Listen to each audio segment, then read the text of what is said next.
far from a quiet day at Lundberg Family Farms. There's a group of 5th graders out here creating quite a racket.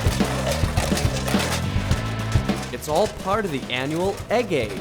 And the Egg Aid is an official day. It's just a great day that we have that we can share it with a few classrooms.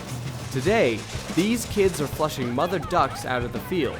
That way they can spot their nests and get the eggs out of harm's way before the cover crop is mowed under. You see, the ducks just love to nest in the field's cover crop. This is part of the Pacific Flyway, and with the rice industry in California, it provides about 500,000 acres of habitat as birds move from the Bering Strait all the way down to Mexico. By the end of the day, they've brought in quite a haul. That's where Darrold Daly comes in. He's the egg keeper in these parts. I talk to the ducks, I talk to the dogs, and talk to the little birds.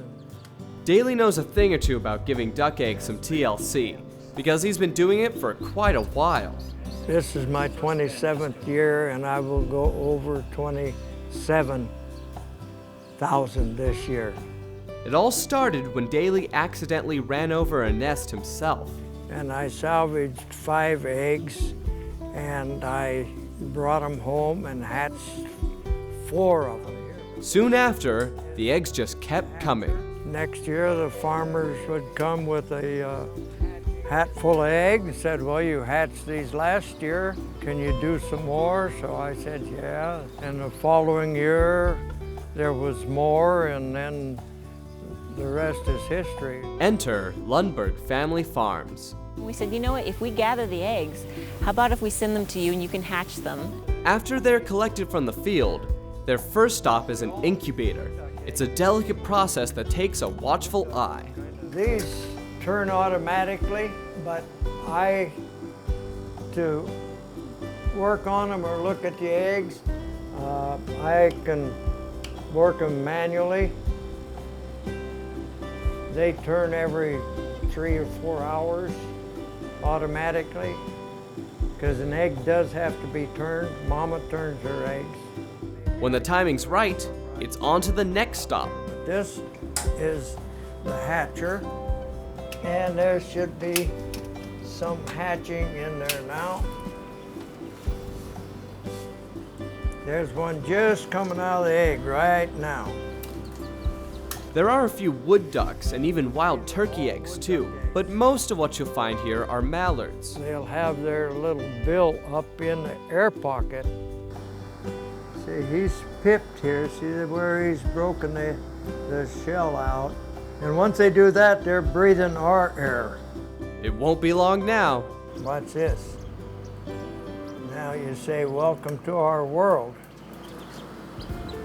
The hatch rate is about 90% success. So the eggs that are collected, they are marked, have a date on it, they're kept together as a clutch. So kind of as a family, because if the hens start incubating them, they'll all hatch out at the same time.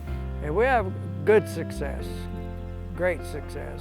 In about a month or so, these little guys will spread their wings. But first they'll spend some time outdoors, in these pens, getting used to the water and all the elements. See, these will go out next week, next Friday. When their day comes, they get loaded up in Daly's truck for the trip out to the wildlife sanctuary. But before they do, they'll get banded. They're all banded with U.S. Fish and Wildlife Service bands. After a short ride, Daly backs his truck up to the creek, where it's a short hop to freedom.